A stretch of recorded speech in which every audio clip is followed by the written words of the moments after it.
जय श्री कृष्णा। राधे राधे। आज मैं नारद जी और भक्ति की मुलाकात कैसे हुई और नारद जी भक्ति के दुख को कैसे दूर किया, यही छोटा सा प्रसंग कहने जा रही हूँ। एक बार नारद जी सर्वोत्तम लोक समझकर पृथ्वी पर आए थे। वहाँ उन्होंने पुष्कर, प्रयाग, काशी, गोदावरी, हरिद्वार, कुरुक्षेत्र आदि कई तीर्थों में इधर उधर घूमते रहे, लेकिन उनके मन में संतोष देने वाली शांति नहीं मिली।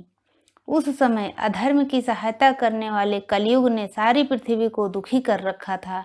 इस तरह नारद जी कलयुग के दोष देखते और धरती पर घूमते हुए यमुना जी के तट पर पहुंच गए, जहां भगवान श्री कृष्ण की बहुत सारी लीलाएं हो चुकी थी।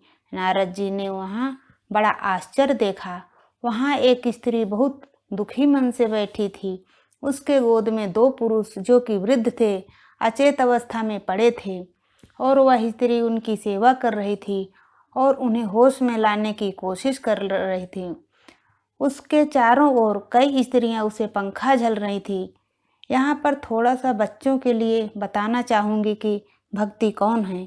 ये भक्ति वो है जो हमारे हृदयों में होती हैं, जैसे भगवान की पूजा करना, भजन कीर्तन, जप, सेवा।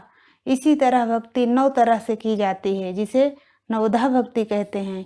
इसलिए जब हम सभी मन से भगवान की भक्ति करते हैं तो हमारे हृदय में भगवान वास करते हैं, और जब हम भक्ति नहीं करेंगे तो भगवान कहाँ से वास करेंगे। कलयुग में लोगों के मन से भक्ति हट गई है, इसी से भक्ति दुखी हो गई। नारद जी दूर से देखकर जिज्ञासावश उसके पास गए। उन्हें देखकर वह स्त्री कहने लगी, महात्मा जी, थोड़ी देर रुक जाइए और मेरे दुख को दूर कर दीजिए। आपका दर्शन तो सभी पापों को नष्ट कर देने वाला है। तब नारद जी स्त्री से पूछा, देवी, आप कौन हैं? ये दोनों पुरुष आपके कौन होते हैं तथा आप दुखी क्यों हैं, मुझे बताइए। स्त्री ने कहा, ब्राह्मण, मेरा नाम भक्ति है। ये जो मेरी गोद में लेटे हैं ये मेरे पुत्र हैं। ज्ञान और वैराग्य ये समय के फेर से बूढ़े हो गए हैं। ये जो देवियां हैं ये गंगा जी आदि नदियां हैं जो मेरी सेवा करने के लिए यहाँ आई हैं। स्त्री ने नारद जी से कहा, मैं आपको अपनी कथा बता रही हूँ ताकि आप मेरा दुख दूर करें। मैं द्रविड़ देश में उत्पन्न हुई, कर्नाटक में बढ़ी, कहीं कहीं महाराष्ट्र में सम्मानित हुई, लेकिन गुजरात आते आते मैं बूढ़ी हो गई। अब जब से वृंदावन आई हूँ मैं फिर से रूपवती युवती हो गई हूँ, लेकिन ये दोनों मेरे पुत्र बूढ़े हो गए हैं, इसी से मैं दुखी हूँ। स्त्री ने कहा, ब्राह्मण जी, आप परम ज्ञानी हैं, मेरे दुख का क्या कारण है, मुझे बताइए। नारद जी एक क्षण में उसके दुख का कारण जान गए और स्त्री से बोले, देवी, यह घोर कलयुग है। यहाँ लोगों के हृदय से ज्ञान, वैराग्य और भक्ति धीरे धीरे लुप्त हो रही है। इसी से ये आपके पुत्र बूढ़े हो गए हैं और वृंदावन के संयोग से तुम फिर से नवीन हो गई हो। भक्ति ने कहा, महात्मा जी, आप धन्य हैं। आप मेरे पुत्रों की चेतना ला दीजिए, आपकी बड़ी कृपा होगी। भक्ति के वचन सुनकर नारद जी को बड़ी दया आई और वे उनके पुत्रों को हिला डुला कर जगाने लगे।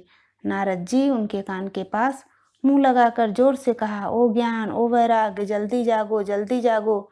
लेकिन वे नहीं उठे। तब नारद जी उनको वेद सुनाया, पुराण सुनाया, तब भी वो नहीं जागे। फिर नारद जी बार बार गीता का पाठ करके उन्हें जगाया। इससे वे जैसे तैसे उठे, किंतु आलस्य की वजह से खड़े नहीं हो सके। इस प्रकार भूख प्यास के मारे अत्यंत दुर्बल होने के कारण उन्हें फिर से सोते देखकर नारद जी को बड़ी चिंता हुई। नारद जी सोचने लगे कि इनकी नींद और बूढ़ापन कैसे दूर किया जाए। इस तरह चिंता करते हुए नारद जी बदरी बनाए। वहाँ उन्होंने ज्ञान वैराग्य को जगाने के लिए तप करने का निश्चय किया। उसी समय वहाँ सनकाद मुनीश्वर दिखाई दिए। अब पहले मैं यहाँ बता देती हूँ कि सनकाद ऋषि कौन थे। ये चारों ऋषि ब्रह्मा जी के पुत्र थे, सनक, सनंदन, सनातन और सनत कुमार।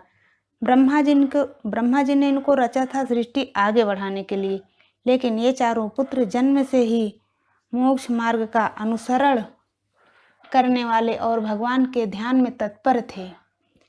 इसीलिए ये चारों ब्रह्मा जी के कार्य को पूरा नहीं कर सके। ब्रह्मा जी ने क्रोध करके इन्हें श्राप दे दिया, जाओ तुम बालक के बालक ही रह जाओगे। इस तरह से वो 5 साल के बालक ही रह गए और प्रभु की भक्ति करना ही उनका ध्येय बन गया।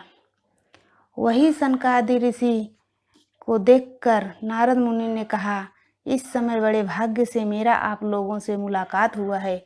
आप मुझ पर कृपा करके वह शीघ्र साधन बता दीजिए जिससे ज्ञान वैराग्य और भक्ति को सुख मिले। सनकादि ने कहा, आप चिंता न करें, उनके उद्धार का एक सरल उपाय पहले से ही विद्यमान है। वह श्रीमद्भागवत का कथा है जिसका गान सुखदेव ने किया था। वह श्रीमद्भागवत का कथा श्री सुखदेव जी ने किया था। उसके शब्द सुनने से ही भक्ति ज्ञान और वैराग्य को बड़ा बल मिलेगा। नारद जी ने कहा, भक्ति ज्ञान और वैराग्य को स्थापित करने के लिए प्रयत्नपूर्वक श्री सुखदेव जी के कहे हुए भागवत कथा द्वारा ज्ञान यज्ञ करूँगा। सनकादि बोले, नारद जी, हरिद्वार के पास आनंद नाम का एक घाट है। वहाँ अनेकों ऋषि रहते हैं और वहाँ बड़ी कोमल नवीन बालू भी बिछी हुई है। वहाँ आप यज्ञ आरंभ कर दीजिए। इस प्रकार नारद जी तुरंत वहाँ गंगा तट पर आ गए। जिस समय वे तट पर पहुँचे, भूलोक, देवलोक और ब्रह्मलोक सभी जगह इस कथा का हल्ला हो गया। श्रीमद् भागवत कथा सुनने के लिए सभी दौड़ दौड़ कर आने लगे। तब कथा सुनाने के लिए दीक्षित होकर श्री कृष्ण पारायण सनकाद नारद जी के दिए हुए श्रेष्ठ आसन पर विराजमान हुए। उस समय सभी श्रोताओं ने उनकी वंदना की। सन्यासी और ब्रह्मचारी लोग आगे बैठे और उनके आगे नारद जी बैठे। उस समय सभी ओर जय जयकार होने लगा। सनकाद ऋषि महात्मा नारद जी को श्रीमद् भागवत का महात्म्य स्पष्ट करके सुनाने लगे। जिस समय सनकाद मुनीश्वर इस प्रकार सप्ताह श्रवण की महिमा का बखान कर रहे थे, उसी सभा में एक बड़ा आश्चर्य हुआ। वहाँ तरुणावस्था को प्राप्त हुए अपने दोनों पुत्रों को साथ लिए भक्ति बार बार श्री कृष्ण गोविंद हरे मुरारे, हे नाथ नारायण वासुदेव आदि कीर्तन करती हुई वहाँ अचानक से प्रकट हो गई। वहाँ पर बैठे सभी सोचने लगे कि ये कैसे आई। तब सनकादि ने कहा, ये भक्ति देवी अभी अभी कथा के अर्थ से निकली है। भक्ति विनम्र होकर अपने पुत्रों के साथ सनत कुमार जी से कहा। भक्ति बोली, मैं कलयुग में नष्ट हो गई थी। आपने कथा अमृत से सींचकर मुझे फिर से पुष्ट कर दिया है। अब आप बताइए कि मैं कहाँ रहूं। तब सनकादि ने कहा, तुम भक्तों को भगवान स्वरूप प्रदान करने वाली हो, इसलिए तुम धैर्य धारण करके नित्य निरंतर विष्णु भक्तों के हृदयों में ही निवास करो। इस प्रकार उनकी आज्ञा पाकर भक्ति तुरंत भगवान भक्तों के हृदयों में जा विराजी। अतः जिनके हृदय में एकमात्र श्री हरि की भक्ति निवास करती है, वह तीनों लोकों में अत्यंत निर्धन होने पर भी परम धन्य है, क्योंकि इस भक्ति की डोरी से बंध कर तो साक्षात भगवान श्री अपना परम धाम छोड़कर उनके हृदय में आकर बस जाते हैं। इस तरह यह प्रसंग पूरा हुआ। जय श्री कृष्णा। राधे राधे।